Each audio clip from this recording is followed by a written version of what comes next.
STF किसी बड़े सफेद पोस्ट को अंदर करके दिखाएं तब हम माने की जांच सही चले। नौकरियों की जो बोली लगी है खुलेआम, इस बोलियों पर अगर आज लगाम नहीं लगी तो हम सरकार को चेताना चाहते हैं कि हम अपना वर्तमान दांव पर लगाने को ठान बैठे हैं और इसके लिए अगर हमें इनकी जड़ें उखाड़नी पड़े तो हम इनकी जड़ें उखाड़ने से पीछे नहीं हटेंगे। विधानसभा में तो सारे सफेद पोस्ट हैं जिन्होंने गलती की है, जिन्होंने भ्रष्टाचार किया है, उन पर सीबीआई कार्रवाई हो।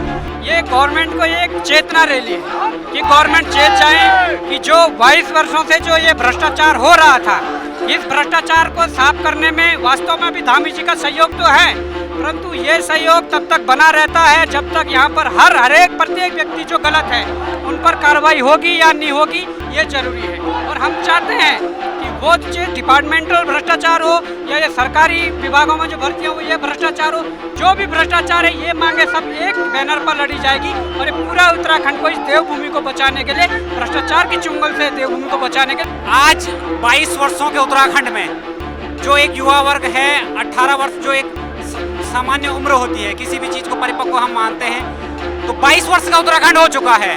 और जिस तरीके से यहाँ पर हाकम और उनके हाकिमों ने एक एक बच्चे की लगभग 9 लाख से ऊपर पंजीकृत बेरोजगारों की जो भविष्य के साथ खिलवाड़ किया है, उनके नौकरियों की जो बोली लगी है खुलेआम, इस बोलियों पर अगर आज लगाम नहीं लगी तो हम सरकार को चेताना चाहते हैं कि हम अपना वर्तमान दांव पर लगाने को ठान बैठे हैं और इसके लिए अगर हमें इनकी जड़ें उखाड़नी पड़े तो हम इनकी जड़ें उखाड़ने से पीछे नहीं हटेंगे।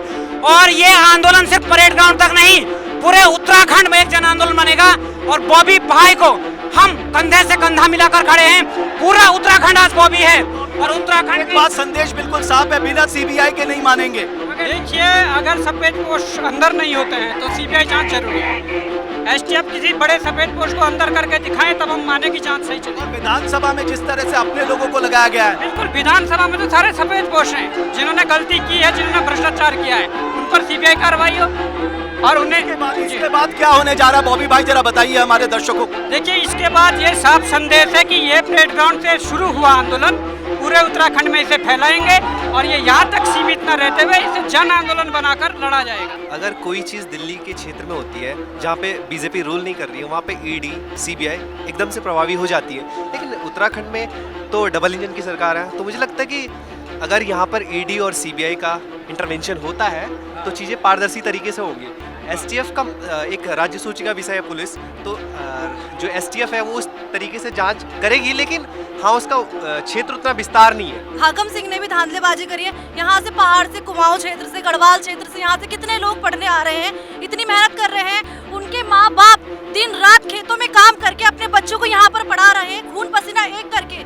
हमारे साथ के जितने छात्र पढ़ते थे, जिस कोचिंग श्री एजुकेशन से मैं पढ़ती हूँ, वहाँ के जो बच्चे थे पहाड़ से पढ़ने यहाँ पर आ रखे थे, उनके पेरेंट्स ने पैसे दिए थे पढ़ने के लिए, कहाँ से जुटा के पैसे उनको पढ़ने के लिए।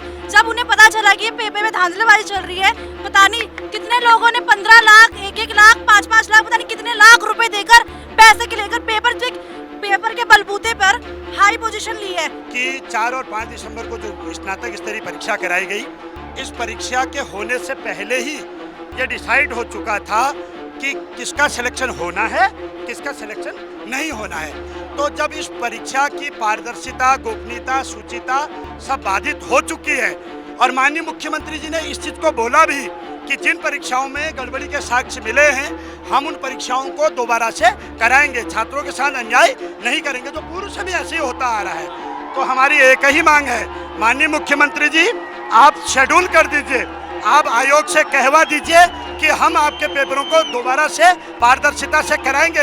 हम जय जयकारा लगा के चले जाएंगे, अपने पढ़ाई करने के लिए चले जाएंगे। बीच में ये भर्ती आई थी वीडियो की, 6 साल के बाद भर्तियाँ आती हैं, उसमें भी करप्शन कर देते हैं। ये कोई भी भर्ती 5-6 साल में आती है, आप देख लीजिए 5-6 साल में। अभी पटवारी ऐसा है, कोई भी 5-6 साल के बाद आया, उसमें भी करप्शन हुआ। और जो जब भर्तियाँ नहीं आती, ये मंत्री, नेतागण या उच्च अधिकारी अपने लोगों को तो बैकडोर के माध्यम से सचिवालय में लगा देते हैं और हमारे लिए भर्तियाँ नहीं है। और जब भर्तियाँ आती है तो उसमें भी इतना करप्शन होता है। यह वीडियो की भर्ती 2022 हो गया, 20 में आई है सर, 2 साल तो हो चुके हैं। तो मैं ये कहना चाहता हूँ, जब तक सीबीआई जांच नहीं होगी और एसटीएफ ने 30-35 लोगों को अंदर डाला है सर, उससे नहीं चलेगा। जब तक उनको सजा नहीं होगी, तो अगर हम अभी इसकी चैलेंज तो उनको सजा दिलाने का सर। और जो लोग जिन लोगों ने पैसे दिए हैं उनका नाम आना चाहिए, हर व्यक्ति को, हर इलाके में पता चलना चाहिए कि वहाँ से कौन से व्यक्तियों ने पैसे दिए हैं।